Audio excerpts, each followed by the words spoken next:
আসসালামু আলাইকুম। দেশ বিদেশ টিভি থেকে হুসেন বলছি। আমার চ্যানেলে সবাইকে স্বাগত।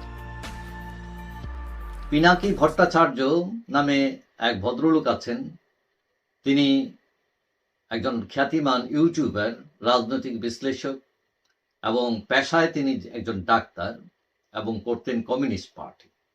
এখন তিনি নাকি কয়েকদিন আগে, তিনি এখন ফ্রান্সে থাকেন, তো তিনি কয়েকদিন আগে তার এক আহ, প্রিয়জনকে বলছেন কথা প্রসঙ্গে যে তিনি শহীদি মৃত্যু চান। এখন এইটা নিয়ে তিনি একটা ফেসবুকে স্ট্যাটাসও দিচ্ছেন। এখন এইটা নিয়ে বিভিন্ন ধরনের কথাবার্তা হচ্ছে।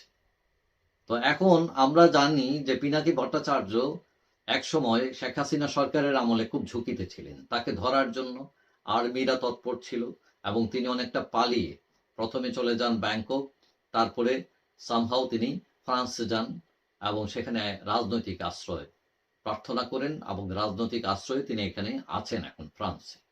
এখন শ্রুতের বিপরীতে গিয়ে তিনি সবসময় বিপ্লবী কথাবার্তা বলেন, অনেক সময় অশ্লীল বাক্য ব্যবহার করেন, মানুষকে ব্যঙ্গ করেন, কটাক্ষ করেন, ছোট করেন, অপমান করেন এবং এইসব বিষয় কিছু মানুষ দেখে আবার খুব খুশি হয়। কিছু মানুষ, হ্যাঁ, আবার কিছু মানুষ এগুলোকে পছন্দ করে না। অনেকেই মনে করেন যে পরিবার নিয়ে দেখার মতো নয় তার প্রোগ্রাম।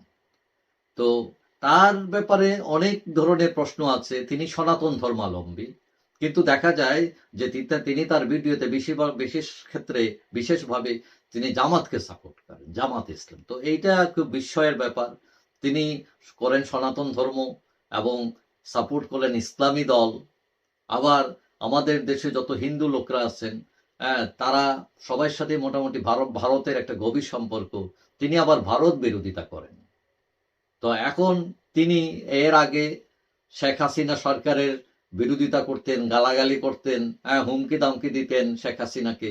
কিন্তু এখন দেখা যায় সরকারকে, এই যে ইউনূস সরকার, তাদেরকে হুমকি দিচ্ছেন তিনি।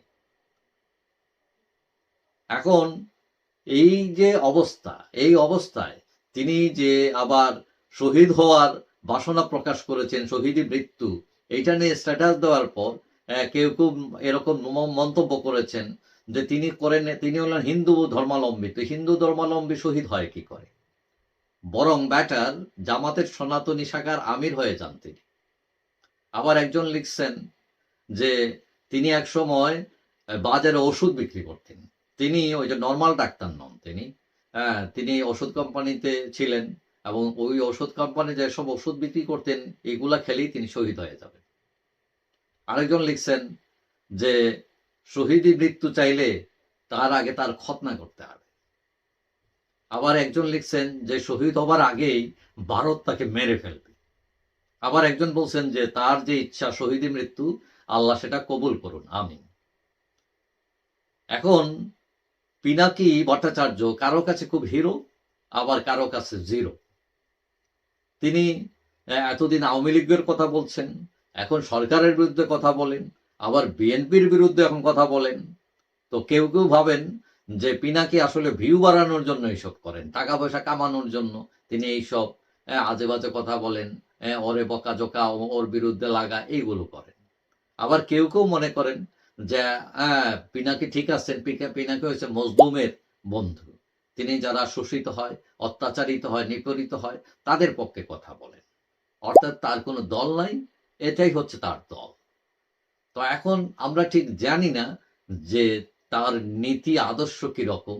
কারণ খটকা লাগে যে একজন কমিউনিস্ট পার্টি করেন, তিনি আবার জামাত সাপোর্ট করেন, আবার হিন্দু লোক আবার ভারত বিরোধিতা করেন, আবার আজকে আওয়ামী লীগকে গালি দেন, কালকে সরকারকে গালি দেন, পরশুদিন বিএনপিকে গালি দেন।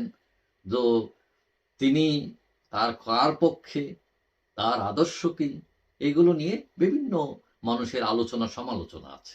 যাই হোক, তিনি শহীদ হতে চেয়েছিলেন। এখন কে কার কিভাবে মৃত্যু হবে, এটা তো সৃষ্টিকর্তা ছাড়া কেউই জানে না। যাই হোক, সবাই ভালো থাকবেন। আশা করি দেখা হবে অন্য কোনো ভিডিওতে, ইনশাআল্লাহ। আল্লাহ হাফেজ।